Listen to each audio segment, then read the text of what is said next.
ఈ కేసు ఎక్కడ మొదలైంది అంటే లేని కేసును సృష్టించాం కాబట్టి అసలు ఇది ఎక్కడ మొదలైంది అనేది తెలుసుకోగలిగితే ఇది నిజంగా కేసా లేని కేసుని సృష్టించారా అనేది ఈజీగా అర్థమైపోతుంది. ఓ వ్యక్తి రిజిస్టర్డ్ పోస్టులో ఒక ఫిర్యాదు చేశారు. అది మన ప్రిన్సిపల్ సెక్రటరీ అప్పటి ఎన్నికల అధికారిగా పనిచేసినటువంటి మీనా గారి చేతికి వెళ్ళింది.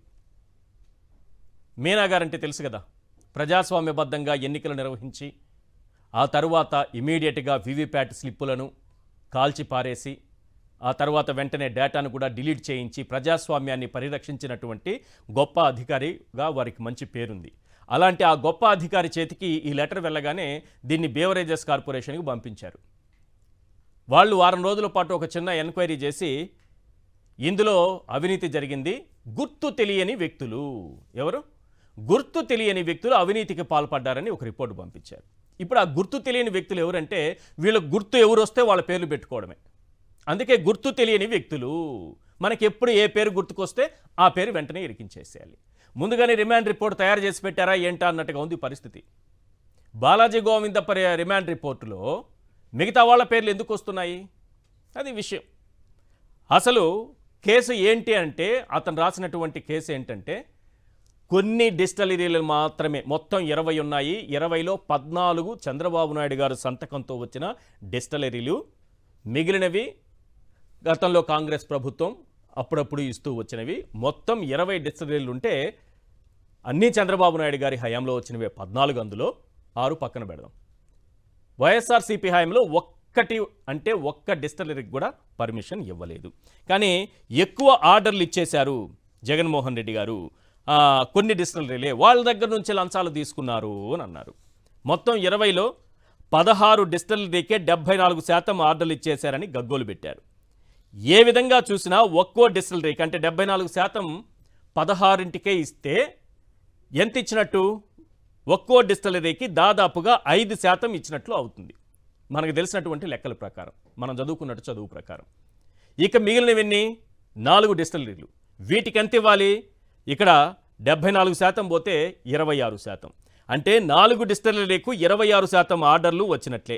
సగటున ఇది కూడా 6% కన్నా దాదాపుగా 6% అనుకోండి. మరి ఎవరికి అన్యాయం జరిగింది? ఎవరికి మోసం జరిగింది? ఎక్కడ అవినీతి జరిగింది? ఒక 2-3 సెలెక్టివ్గా కొన్ని డిస్టిలరీలకు మాత్రమే అనుమతులు ఇచ్చి వారి దగ్గరే ఆర్డర్లు తీసుకుంటే అది అవినీతి అంటారు. మన చంద్రబాబు నాయుడు గారి ప్రభుత్వంలో కొన్ని డిస్టిలరీలకు మాత్రమే 4 డిస్టిలరీలకు, అంటే ఇక్కడ ఒక్కో డిస్టిలరీకి 5 లేదంటే 6% ఆర్డర్లు వెళ్ళాయి. తప్పేం లేదు, అందులో 5 వెళ్తుంది, ఒకదానికి 6 వెళ్ళింది. 5%, 6% అంతకు మించి లేదు.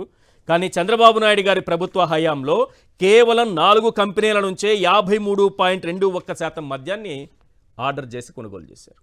ఇక్కడ వస్తుంది లంచం. అందరికీ సమానంగా ఆర్డర్లు ఇస్తే లంచాలు రావు. కేవలం 4కి ఇంకొంచెం కిందికి రావాలి.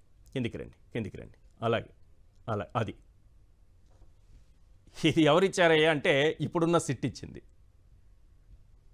ఇప్పుడు సిట్ రిమాండ్ రిపోర్ట్లో రాజకేశ్రెడ్డి రిమాండ్ రిపోర్ట్ మొత్తం చదివితే అందులో ఈ పాయింట్ కూడా ఒకటి కనిపిస్తోంది. టీడీపీ హయాంలో కేవలం 4 కంపెనీల నుంచే 53.21% మద్యాన్ని కొన్నారని మన సిట్ అధికారులే చెప్తున్నారు. రిమాండ్ రిపోర్ట్లో క్లియర్గా చెప్పుకుంటూ వచ్చారు. ఆ రిపోర్ట్లో చాలా పాయింట్స్ ఉన్నాయి. అందులో 53.21%. మరి లంచాలు ఎవరికి వస్తాయి? ఇప్పుడు చంద్రబాబు నాయుడు గారి హయాంలో 4 కంపెనీల నుంచే కొన్నారు.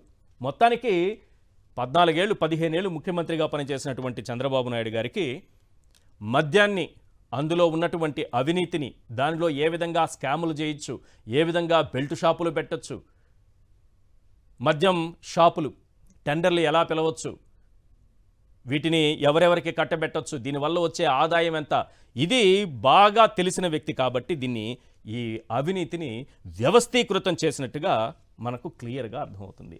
ఎందుకంటే ఎక్కువ మద్యం అమ్మే ఒక కంపెనీలకి, ఎక్కువ డిస్టిలరీకి, ఒకే కంపెనీలకు 2-3 కంపెనీలకు ఆర్డర్లు ఇస్తే వాళ్ళు లంచాలు ఇస్తారు. వాళ్ళ ప్రివిలేజ్ ఫీజులు, ఇతర ట్యాక్సులు తొలగించేస్తే లంచాలు వస్తాయి. మద్యం షాపులు బాగా పెంచితే లంచాలు వస్తాయి. మద్యం అమ్మే టైం పెంచితే లంచాలు వస్తాయి. ప్రభుత్వం కాకుండా ప్రైవేట్ చేతికిస్తే లంచాలు వస్తాయి. సింపుల్గా చెప్తాను, కొన్ని పాయింట్లు చెప్తాను చూడండి. అసలు లంచాలు ఎవరికి ఇస్తారు, ఎవరికి ఇవ్వరు? చంద్రబాబు నాయుడు గారి 2014-19లో ఏ రకంగా ఉంది వ్యవస్థ, జగన్మోహన్ రెడ్డి గారు 19 నుంచి 24 వరకు వ్యవస్థ ఏ రకంగా ఉంది? ఒకసారి ఆ పాయింట్స్ నేను కొన్ని చెప్తాను, వినండి. లంచాలు ఎవరికి వస్తాయి, ఎవరికి రావనేది చాలా క్లియర్గా మీకు అర్థమైపోతుంది. నెంబర్ 1, మద్యాన్ని ఎక్కువగా అమ్మితే లంచాలు ఇస్తారా, అమ్మకాలు తగ్గిస్తే లంచాలు ఇస్తారా? జగన్మోహన్ రెడ్డి గారు తగ్గించారు, ఆయనకి ఎందుకు లంచం వస్తుంది? మద్యం అమ్మకాలను ప్రైవేటు వ్యక్తులకు అప్పగిస్తే లంచాలు ఇస్తారా? చంద్రబాబు నాయుడు గారు ప్రైవేటుకి అప్పగించారు. లేక ప్రభుత్వం ద్వారా మాత్రమే అమ్మితే లంచాలు ఇస్తారా? ప్రభుత్వమే అమ్ముకుంటే ప్రభుత్వమే లంచాలు ఇచ్చుకుంటుందా? ప్రైవేట్కి ఇచ్చేస్తే మనకు మంచి లంచాలు వస్తాయి. విక్రయ వేళలు తగ్గిస్తే లంచాలు ఇస్తారా, లేక ఎక్కువ సమయం అమ్మేలా చేస్తే? జగన్మోహన్ రెడ్డి గారు తగ్గించారు, చంద్రబాబు నాయుడు గారి హయాంలో పెరిగింది. మరి ఎక్కువ సమయం అమ్మేలా చేస్తే లంచాలు ఇస్తారా, విక్రయ వేళలను తగ్గిస్తే లంచాలు ఇస్తారా? ప్రజలు అర్థం చేసుకోండి. మద్యం దుకాణాలు పెంచితే లంచాలు ఇస్తారా, దుకాణాలను తగ్గిస్తే లంచాలు ఇస్తారా? జగన్మోహన్ రెడ్డి గారు దుకాణాలు తగ్గించారు, మరి లంచాలు ఎవరు ఇస్తారు? దుకాణాలే లేకుండా చేస్తుంటే లంచం ఇచ్చేవాడెవడు? దుకాణాలకు తోడు పర్మిట్ రూములు, బెల్ట్ షాపులు పెడితే లంచాలు ఇస్తారా? బా, ఏం పెరిగాయంటే బెల్ట్ షాపులు. 2014 బెల్ట్ షాపులు రద్దు చేస్తానని రెండో సంతకం పెట్టారు, 50,000కు చేరుకున్నాయి అవి. రెండో సంతకం విలువ 50,000 బెల్ట్ షాపులు. బెల్ట్ షాపులు, పర్మిట్ రూములు పెడితే లంచాలు ఇస్తారా, లేక బెల్ట్ షాపులు తీసేసి పర్మిట్ రూములు రద్దు చేస్తే లంచాలు ఇస్తారా ఎవరైనా? 2014-19లో చంద్రబాబు నిర్ణయించిన బేసిక్ రేట్లను పెంచి డిస్టిలరీల నుంచి కొనుగోలు చేస్తే లంచాలు వస్తాయా? పాత రేట్లకే ఎవరి బిజినెస్లు వాళ్ళు చేసుకుని పోతే లంచాలు ఇస్తారా? అసలు రేట్లే పెంచకపోతే లంచాలు ఎందుకు వస్తాయి? మద్యంపై తక్కువ ట్యాక్సుల ద్వారా ఎక్కువ అమ్మకాలు చేసే విధంగా డిస్టిలరీలకు మేలు చేస్తే లంచాలు వస్తాయా, లేక ట్యాక్సులు పెంచి తద్వారా అమ్మకాలు తగ్గితే లంచాలు వస్తాయా? కాబట్టి ఇది ఒకటి చూడండి. ఎంపిక చేసుకున్న 4-5 డిస్టిలరీలకు మాత్రమే చెప్పాను కదా, అత్యధికంగా ఆర్డర్లు ఇస్తే లంచాలు ఇస్తారా, లేక అన్ని డిస్టిలరీలకు జగన్మోహన్ రెడ్డి గారు సమాన స్థాయిలో ఆర్డర్లు ఇచ్చారు, దానికి లంచాలు వస్తాయా? అలా ఆర్డర్లు ఇచ్చేశారో అదే లంచం అంటున్నారు. ఎక్కడ లంచం? 16 డిస్టిలరీలకు 74% ఆర్డర్లు అంటే 5%, మిగిలినటువంటి 4 డిస్టిలరీలకు 26% ఆర్డర్ అంటే 6%. అందరికి సమానంగా వచ్చినట్టే కదా.